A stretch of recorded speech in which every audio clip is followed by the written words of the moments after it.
Hello, everyone. My guest today is Michael Bruny-Groth. He began his journey to entrepreneurship with a BFA in graphic design from Western Michigan University. He then made Chicago his home after graduation and worked for design agencies for 4 years before going freelance. When a major client went under, he started exploring product design, and the Thelogopackage was born, his current company. Now it's his full-time work and primary source of income. Michael, you ready to take us to the top? Yeah, sure. All right. So what is the Thelogopackage, and what's the revenue model? How do you generate income? So the Thelogopackage, in its easiest form to understand, is that it makes exporting logo files for designers very easy. They need to create logo files for their clients when they're done with a logo design project, and it can take anywhere from 45 minutes to an hour or more. And Thelogopackage Express is a piece of software that gets it done in about 3 to 5 minutes. The revenue model is essentially it's a one-time purchase for the software. It's an extension for Adobe Illustrator. And basically it's just getting new customers to come in and buy is the main way that revenue grows. And give us the background there. When did you sell your first $99 sort of extension? Well, the first version of this product was something that I made myself. It was sort of a bundle of actions and scripts and things that people kind of had to manually install inside of Adobe Illustrator. And that first sale was in October of 2018, but that was a very alpha MVP version.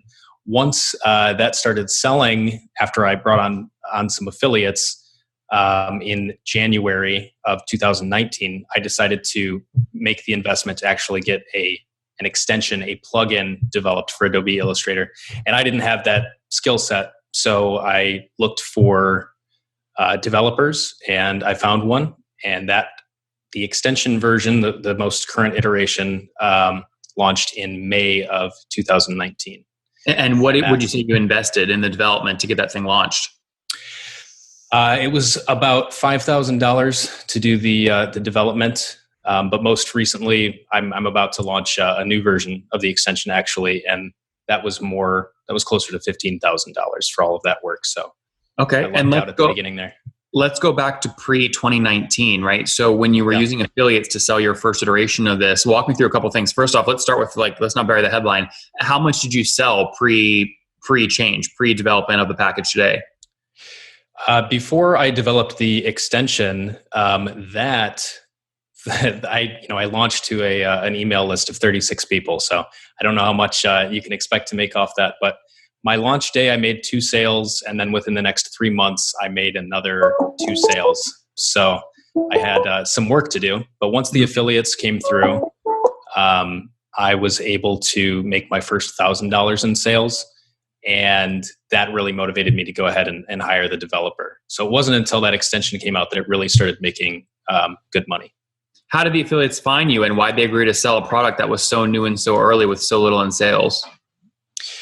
Yeah, so they found me because I decided not to be greedy, I guess.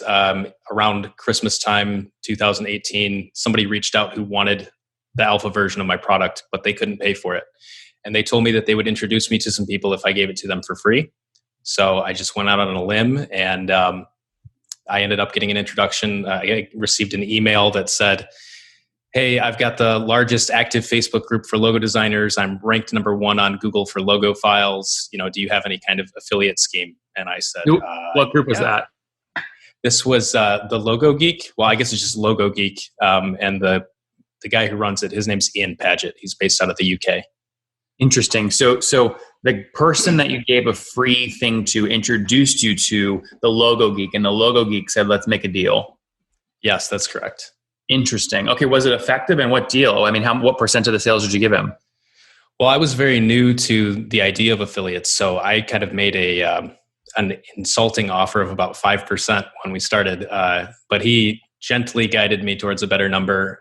We started at 20%. And then when the new version of the extension, instead of that alpha version, launched, I bumped him up to 40%. And for all of my affiliates, I'm between 30 and 40%, just to keep them motivated and wanting to promote it. So how much in sales do you think the Logo Geek has driven you? The Logo Geek in sales, I can actually find that, is... While you look it up, tell us what tracking you use for this stuff. So I sell my product through a platform called Gumroad. You may have heard of Gumroad. It just makes it really easy to sell digital products. Yeah, we've had Hill on the show a couple times. Okay, great. Yeah. So the amount of sales that have come from Ian from Logo Geek is $20,000. And that is between what dates? That would be what I'm looking at right now. Would actually be between May of 2019 to the current time. So about just a little over a year, they've driven you $20,000 in sales, of which you've paid them 20%. 40% because of this would be the extension version. Yeah. Got it. So somewhere like what, $8,000 on the 20 grand you paid out? Yeah, for sure. And also I give a 20% discount as like an incentive for my affiliates to share with their audiences. So the price of the extension is $99, but I typically sell it for about $79 because I give that deal to a lot of my affiliates. Okay. Well, yeah. So you were hustling, you got some early revenue, you got your first 4 customers, you made some money, you then used that money to pay $5,000 to a developer to build out the current thing for sale on the logopackage.com, the $99 Adobe Illustrator extension that launched in, you said first sale, that was 2018? The extension launched in May of 2019. May 2019. Okay, good. So exactly almost a little over a year ago. So, correct. Yeah. So, okay. So let's talk more about that and then talk more about the other parts of your business and your story. So between, we just talked about the sale of the Sales Geek or the Logo Geek, sorry, but the whole extension altogether, how many people have purchased a copy of the tool? Overall, the extension has sold 2,426 copies. Are you happy with that? Yeah, starting off, I was not a business person. I was a designer, and coming up with something that's actually my livelihood now and supports me has been amazing. And I couldn't ask for more, although I will continue to ask for sales. So yeah, selling 2,400 of these at $79 a pop or something. What is that? Like 150, 180, something like that, 180 grand in sales? Yes, that's correct. The total sales is right around 175,000, and then that first version sold about 5,000. So 180 is very close to the lifetime sales so far. That's great. So I mean, do you get sick of having to start every month at zero and like you have to sell X number of packages to cover like your rent each month? Like, why not get into like a recurring business? Like, you should have built the initial Figma or something. Yeah. Well, I'm working on that, but I don't want to go to the standard sort of monthly subscription model simply because my audience has a ton of those subscriptions. They're designers, they're paying for Adobe, they're paying for email, they're paying for all of these different things. And it's actually a unique selling point that they only have to pay for this once. So, when I release a major update, I'll charge a little bit for that update. But the product I currently sell solves the problem of it takes forever to make logos, right? That's the designer's problem. But the clients have a problem too, which is they receive 100, 200 files and they have no idea what they do.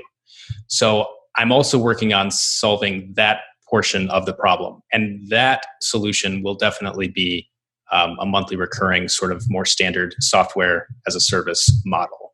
Have you already started building that? Do you have developers? I have developers. I have conversations with developers. I'm in the validation phase. And currently what I'm doing is interviewing client type people, showing them a demo that I built with bubble.io. And it's really high fidelity, uses their logos and stuff like that.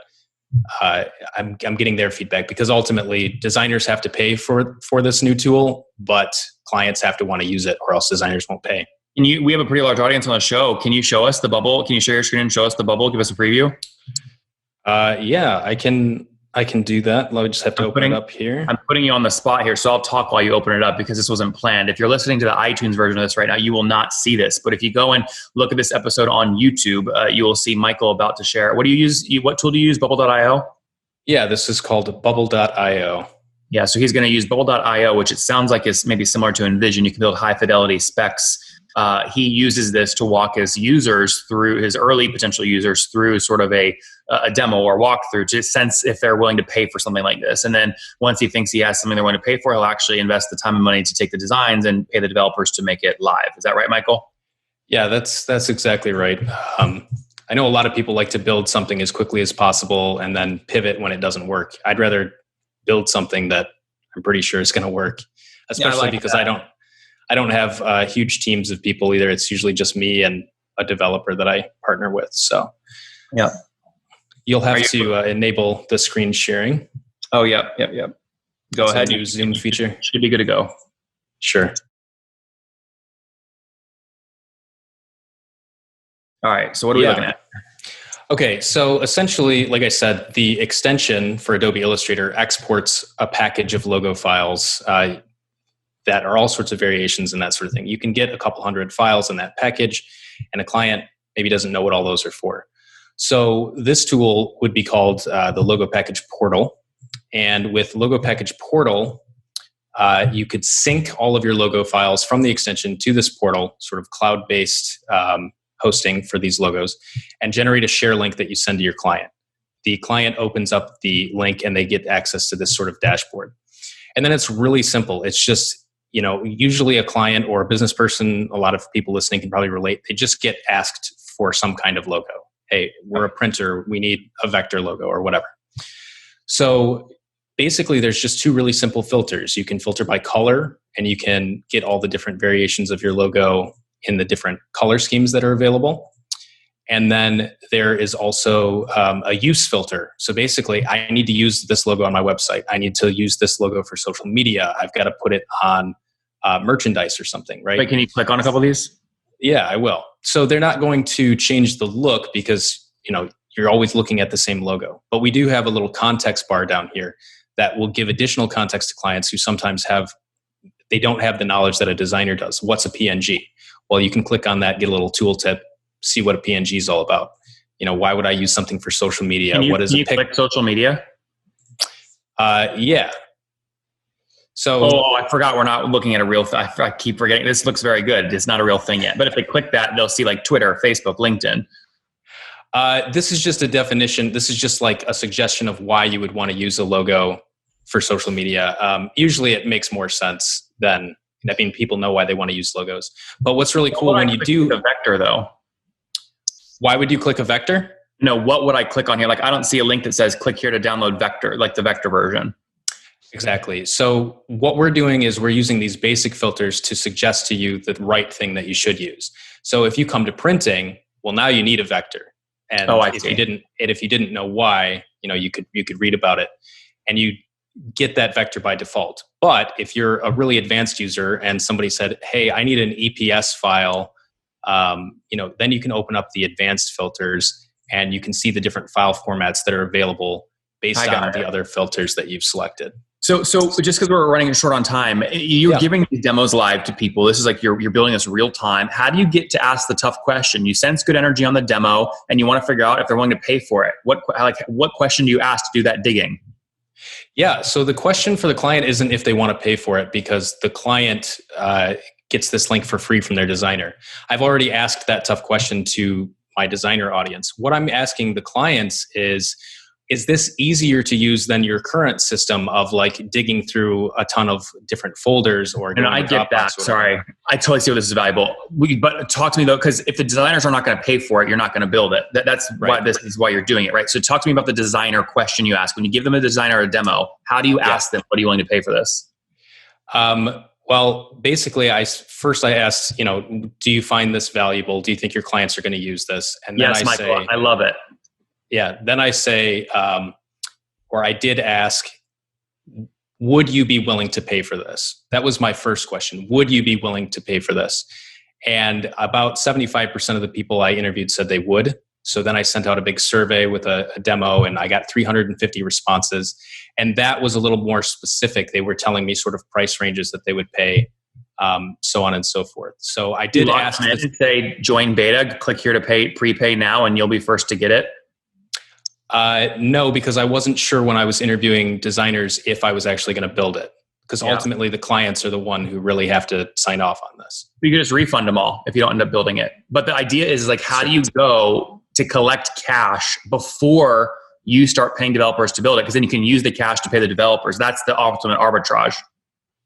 Yeah. And one of the things I'm majorly considering is actually a partnership to build this. So where there's profit sharing and kind of not have to pay that upfront cost of development.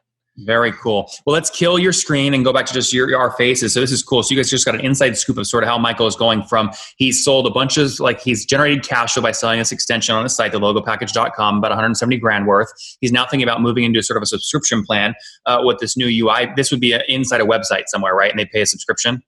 Correct. Very cool. I like that. When do you think, let's say you move forward with it, when do you think it launches?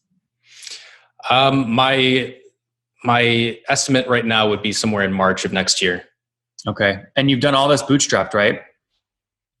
Yes. Yep. I love that. Why? Actually, March next year is a long time. I mean, you have validation. So what's taking so long? Why not pay someone now, build it, get it out in a month? Well, that's what everybody asks, but I kind of do things my way. And basically, I also have some features that I need to develop for the extension that have to be working properly in order to even execute this idea of the portal. So I could build an MVP that would be useful to half the people on my list or something like that, but I'd rather get the extension where it needs to be so that it's working properly to sync these files with the portal. And I expect, based on the availability of my developer, that will take me sometime into March of next year. Where did you find your developer? I went to forums for Adobe Illustrator scripting, right? That seemed like a good place to find people who knew about making extensions. And this person, Trevor from creative-scripts.com, he actually had his own section on the forum devoted to like his way of building things. So I got in touch with him, and that's been a really great collaborative relationship. So, all right, Michael, let's wrap up with your famous five here. Number one, favorite book. Favorite book at all, or favorite business book? I'm going to do book for you. Yeah, I'm really bad at favorite questions, but I think a business book that influenced me early on in this transition in my life to being an entrepreneur. Do you take swearing on the show? Yes. Okay. It's called Just Fucking Ship. It's from Amy Hoy and Alex Hillman of the 30 by 500 fame. And it's just about, don't wait forever until something's perfect and never actually launch anything. And it's also got some real good practical advice about shipping as well. So come on, just don't wait till March next year. Ship it. I don't plan not to. I just have to get some things in line. I hear you. Number two, is there a CEO you're following or studying? Yeah, I think we mentioned him earlier. I am following what Sahil from Gumroad is doing, because I'm using his platform a lot. I've actually spoken to him about things, so that's pretty cool. Number three, what is your favorite online tool for building your products? Figma, which you mentioned earlier as well. I use it both to prototype ideas and get validation, and also to design the UI and that sort of thing for my my tools. So I love Figma's great. Number four, how many hours of sleep are you getting every night? I get 7 to 8 hours of sleep. And what's your situation? Married, single, kiddos? I live with my partner, Ashley, and we have a fur baby, a little puppy. All right. And how old are you? I'm 30.